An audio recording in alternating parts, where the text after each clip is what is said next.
Emily, my office, now. Andrew Cole's voice was sharp as a knife, cutting through the Monday morning air. The coffee machine behind me hissed and then fell silent, like a song cut short. I stood frozen. After 11 years of dedication, of building an entire client department from the ground up, I was being summoned as if I were disposable.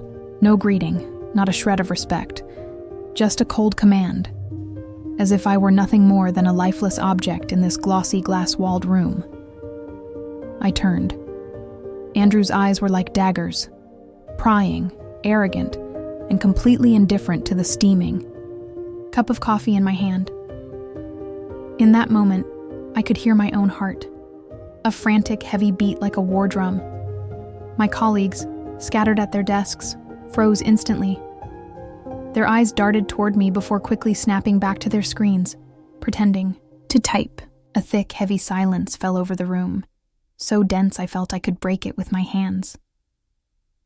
I set my coffee down, took a deep breath, and followed him. The hallway stretched out before me, bathed in cold, white, fluorescent light.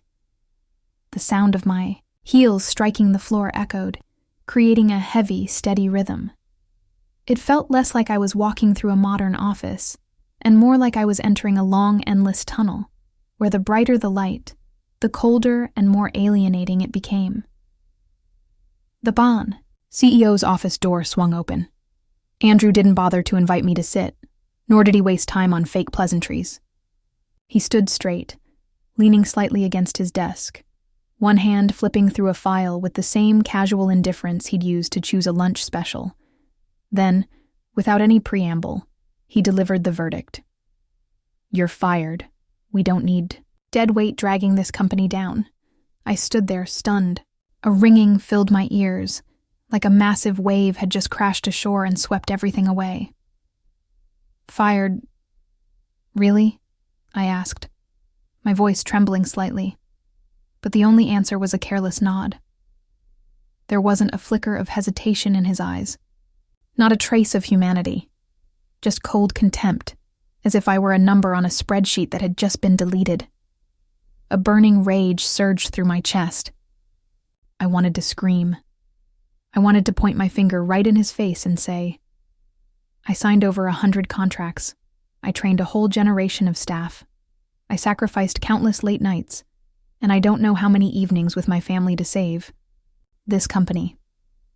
I wanted to unleash it all, but then it hit me.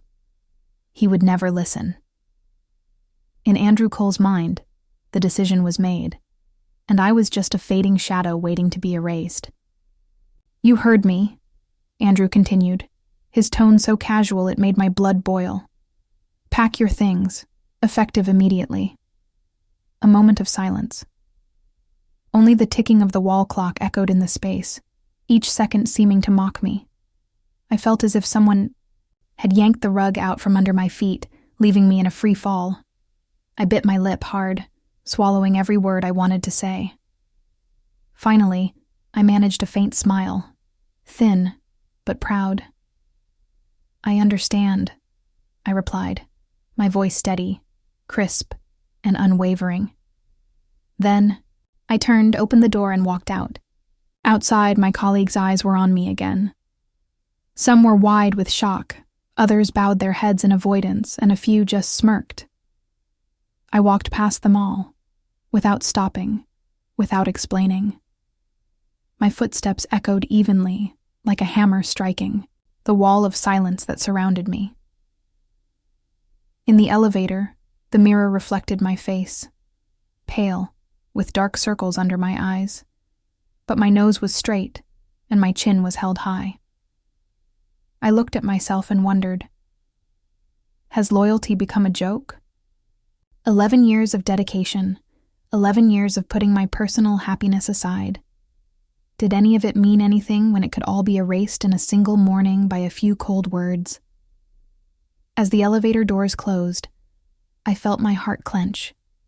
I had been silent for too long, silent to keep the peace, silent to avoid conflict. But today, that very silence had become my prison. I stepped out of the building. New York City was still buzzing, traffic flowing endlessly, lights flashing brightly. But to me, it was all a blur, cold and indifferent, a vast sea of people who couldn't care less about the collapse of one person. I clenched my fists, my fingers trembling. I didn't know what I would do next. But deep down, I knew. This wasn't the end. This was just the beginning of a battle I never thought I'd have to fight. I used to believe this company was my second home. For the past 11 years, I'd spent more time here than in my own apartment. The late nights staring at a screen, its blue light casting shadows on my exhausted face. The rushed business trips, my suitcase still smelling of coffee I never had, time to drink. All the times I had to wish my child a happy birthday through a phone screen. I thought that sacrifice would be recognized. But what was the reality? I remember the early days, when the client department was just a few cramped desks. Files were a mess, procedures were chaotic, and everyone was lost. I was the one who put everything in order, building a system from scraps. I negotiated hundreds of contracts, sometimes facing down partners twice my age all by myself. I trained young faces, turning them from timid newcomers into confident professionals who could conquer the toughest clients. That success didn't happen overnight. It was paid for with exhaustion, with tears, and every time I had to choose work over my family.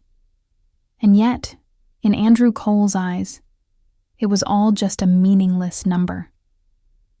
Andrew walked into this company like an arrogant guest of honor. His shirts were always perfectly pressed, his shoes gleaming, and his smile slick and confident. He carried the title of son of the founding chairman, and that title opened every door for him. But a title can't replace experience, and it certainly can't replace loyalty. He didn't know about the nights my team and I stayed up just to keep a client from walking away. He didn't understand that the price of a signed contract wasn't just the signature, but the trust behind it. I remember one crucial meeting very clearly. I was presenting an analysis, laying out a plan to maintain our relationship with a long-term client. Andrew leaned back in his chair and scoffed. Trust? In business, trust is bought with money. The entire room fell silent. I looked him straight in the eye and replied, Money can buy a contract, but it can't buy respect. And without respect, that contract is meaningless. His eyes darkened. From that day on, I knew a conflict had been born. After that, the warning signs began to appear. Reports I wrote were altered before being presented. My name suddenly vanished from the invite list for strategy meetings. Major projects I was leading would have their representatives switched at the last minute.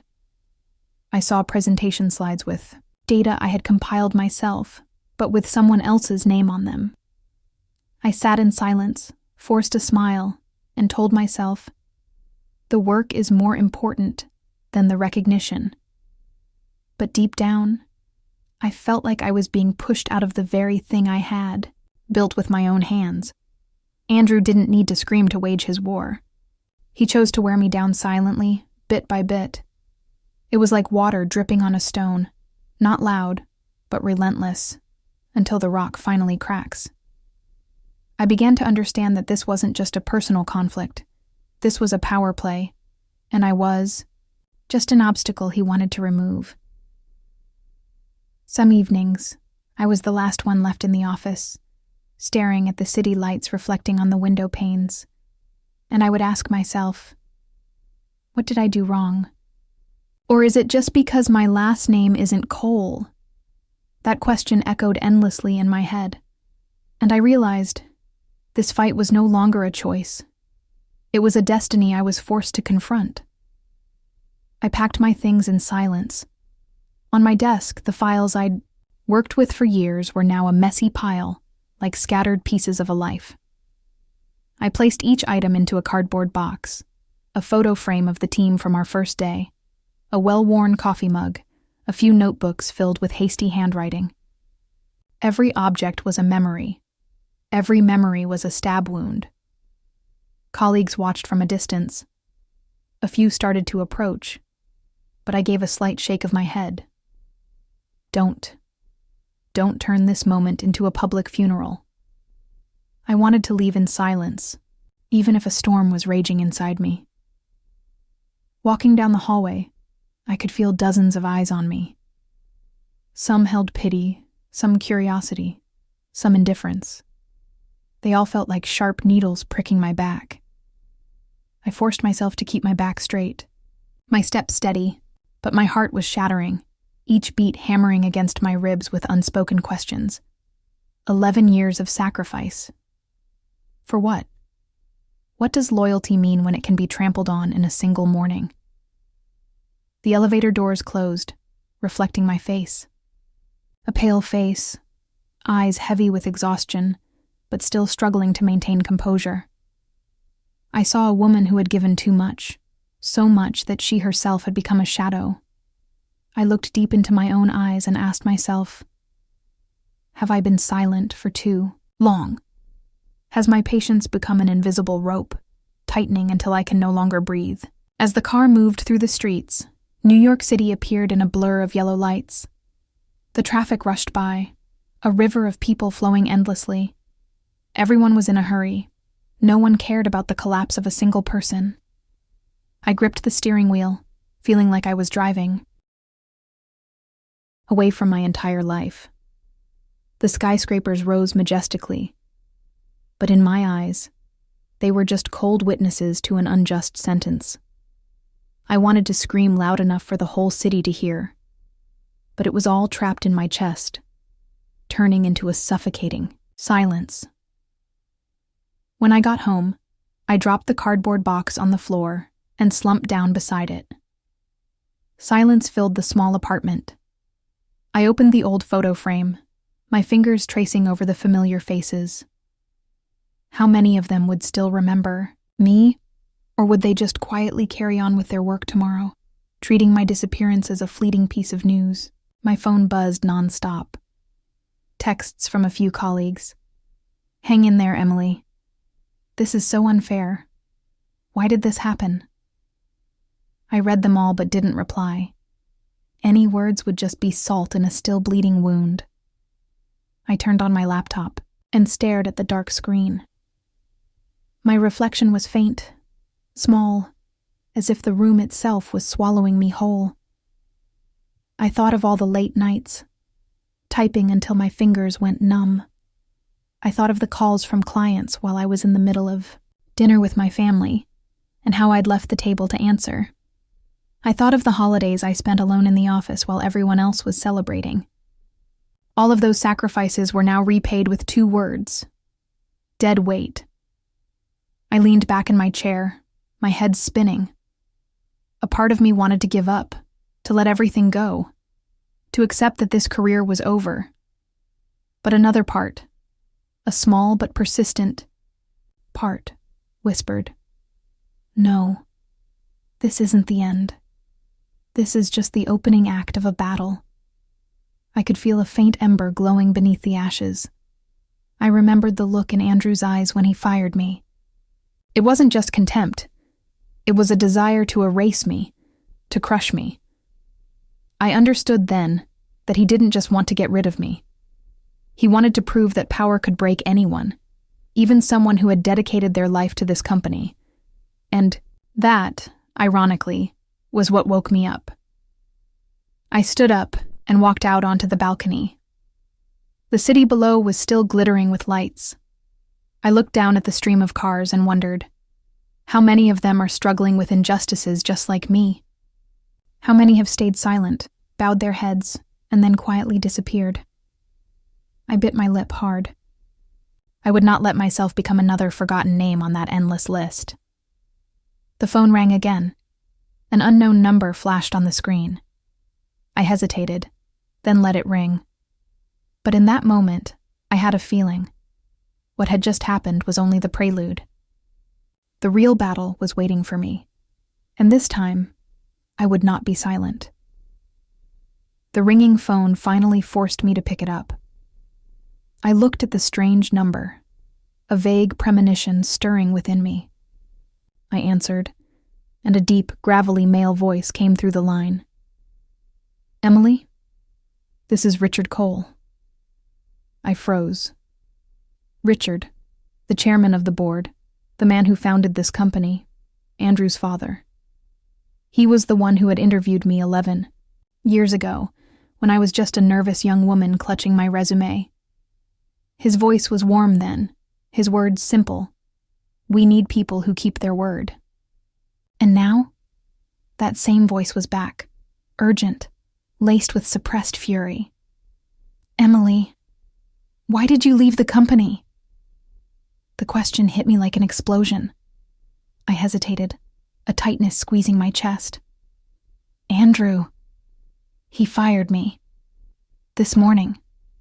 The other end of the line was silent for a few seconds. Then, a sharp intake of breath, as if he had to physically swallow his anger. What? Fired you? For what reason? I closed my eyes and replied softly. He said I was useless, lazy. No, longer needed. In that moment, I heard a loud slam on a desk, followed by the frantic rustling of papers. Richard hissed, My God. We're supposed to sign the Kingsley contract today, and only you have the authority to negotiate. Emily, didn't you know? I was stunned. Authority to negotiate? What do you mean? Richard enunciated every word. In the contract, I had a special clause added after last year's merger. That clause specifies, only you, Emily Harris, can be recognized as the official representative. No one else. Not Andrew. Not his assistant. Do you understand? Without you, the entire deal collapses.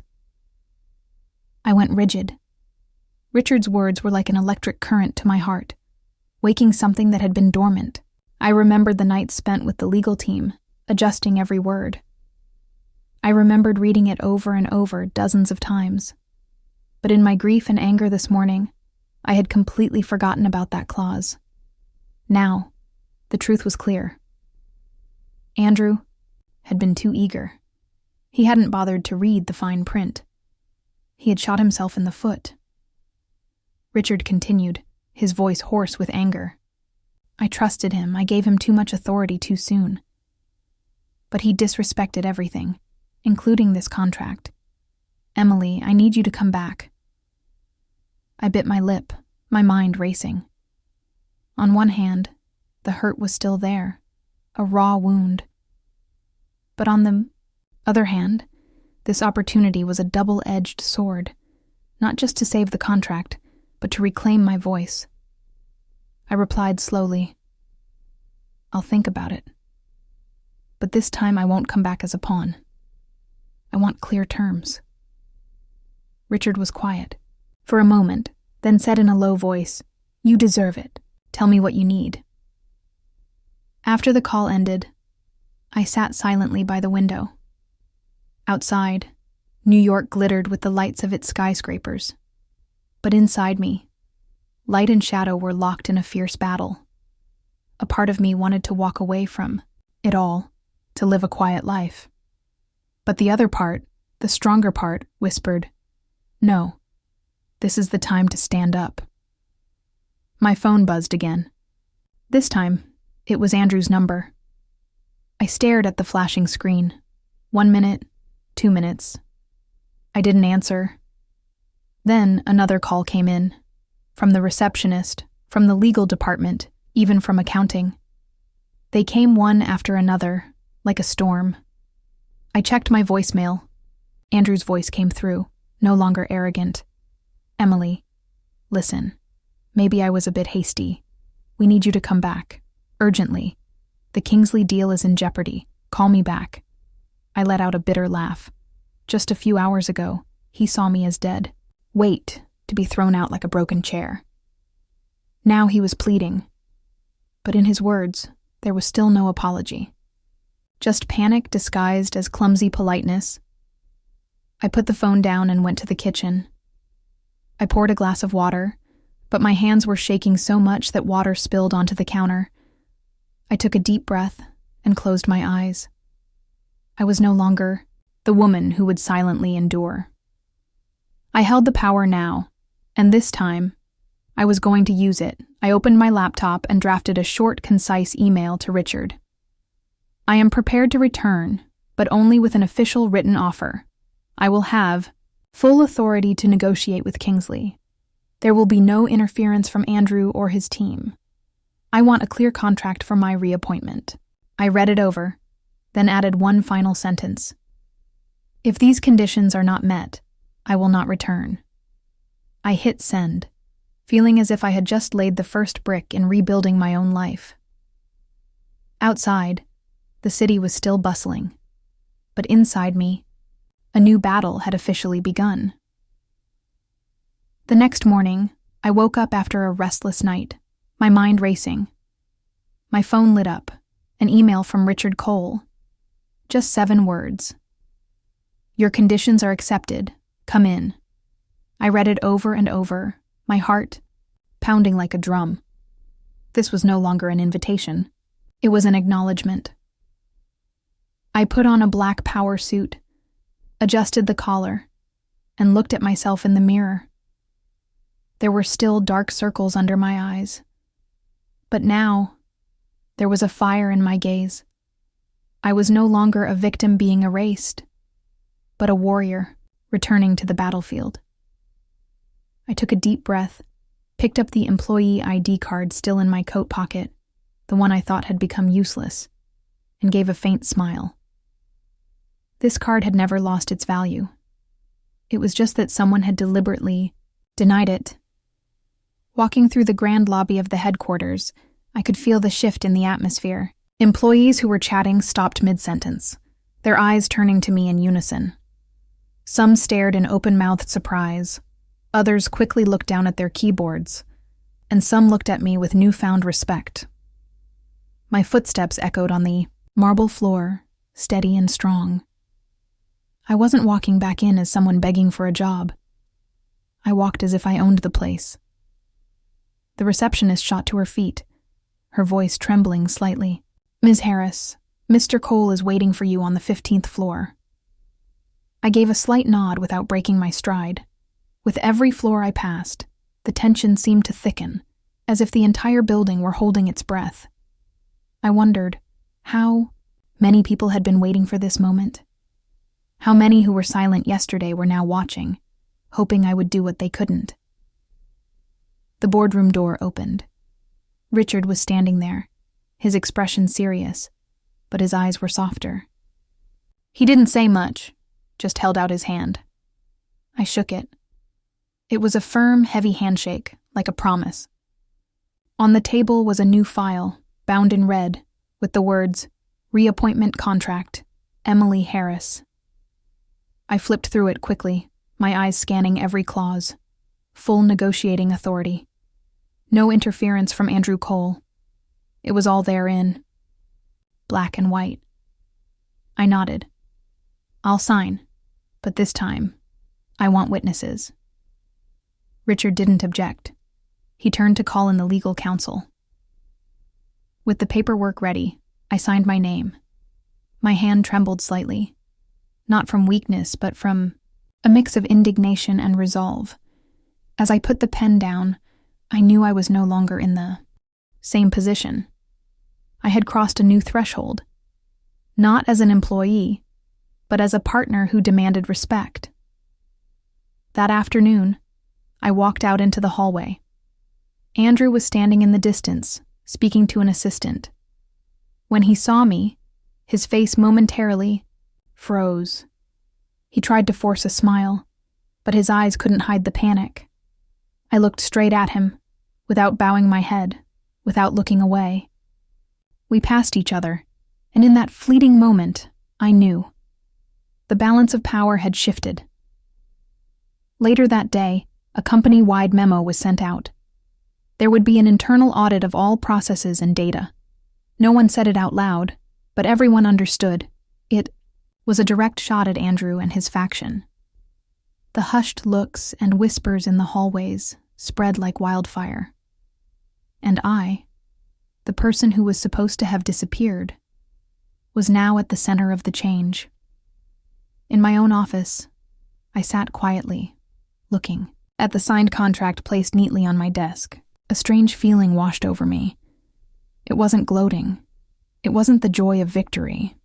It was just clarity. As if I had just survived a storm and was still standing, soaked but not broken. I asked myself, would I have the strength to see this through to the end? Could I confront not just Andrew, but the entire culture of silence that was so deeply ingrained in this company?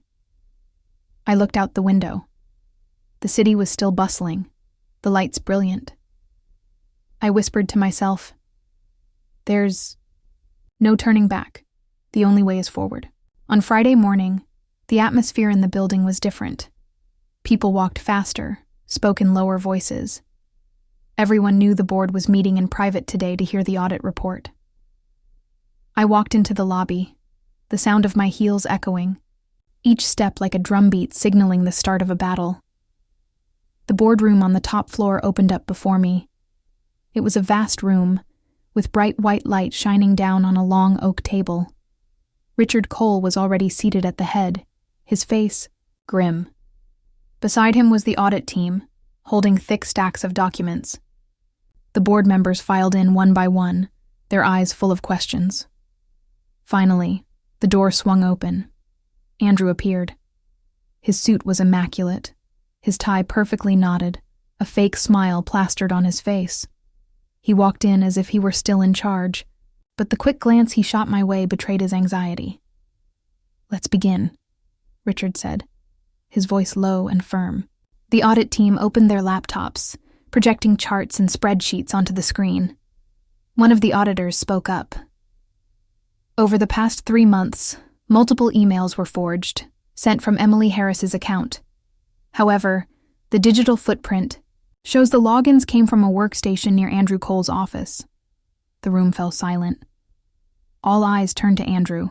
He let out a forced laugh, trying to appear calm. There must be some mistake. I had nothing to do with it. But his voice wavered, losing its confidence. The auditor continued, his tone sharper this time. Furthermore, the login data matches the account of Andrew's assistant, and this chain of activity coincides with the exact time the Kingsley contract was being delayed. I sat up straight, my eyes locked on Andrew. At that moment, I didn't need to shout. The truth was speaking for me. But then I spoke, my voice low and clear.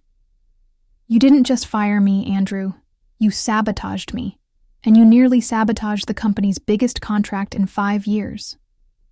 My voice resonated through the room, each word landing like a knife on the table. A few board members nodded, others frowned.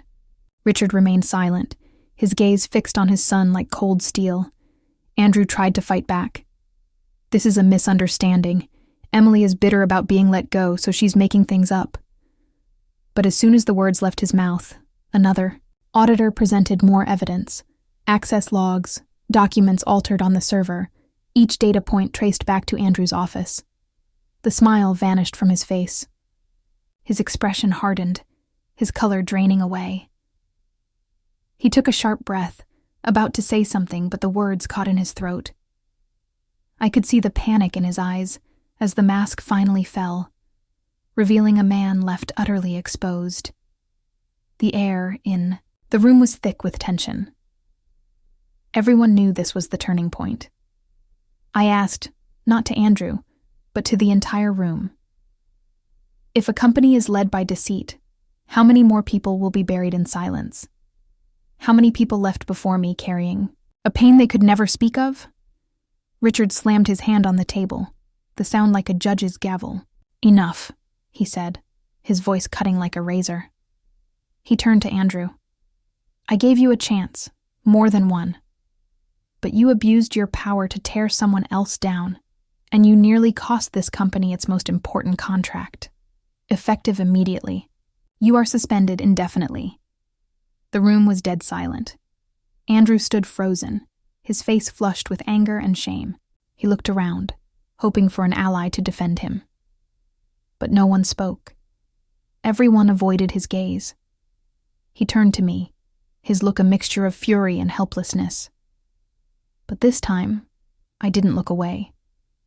I met his gaze, my expression calm, not triumphant, just steady. Finally, Andrew lowered his eyes and walked silently out of the room. The door slammed shut behind him, the sound echoing like a final bell, ending a chapter filled with lies. In that moment, I took a deep breath. It wasn't a feeling of victory, but of release. I had been through it all, the humiliation, the betrayal, the secret plots. And now, the truth was out. Richard turned to me, his eyes heavy with a mix of regret and respect. "Emily," he said slowly, "thank you. You saved more than just a contract. You saved the soul of this company." I gave a slight nod, saying, "Nothing more," because I knew this was just the turning point. The battle was over, but the journey was still long.